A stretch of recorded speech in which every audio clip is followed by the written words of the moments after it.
Can you talk a little bit about the term immigrant? I know some people avoid that term, but you've really embraced it. Yes, an interesting question. It's interesting because I never was asked why do I call myself an immigrant in the private conversations. And then suddenly, when I got on the podcast and I started talking about my experience as an immigrant, people start asking me, why do I call myself an immigrant? And I was completely shocked. I said, like, so how do I call myself? I'm an immigrant. And when they say you don't fit an American image of an immigrant, and I said, what is American immigrant? Because for me, immigrant is an immigrant. And they said, well, an immigrant, the ones who are crossing Mexico border.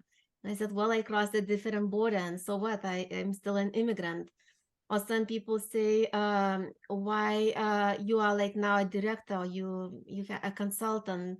Why do you call yourself still an immigrant? And I said, well, I haven't been in that role for all my life. I started at very beginning role. My first job paid $7.50 per hour. And at that time I was an immigrant. And now just because I have a different role when I'm not an immigrant anymore. So for me, it was interesting because some people say, oh, but Americans do not call themselves immigrants in Lithuania. We call themselves expatriates. And I say, well, my experience was not as expatriate, was very challenging and difficult.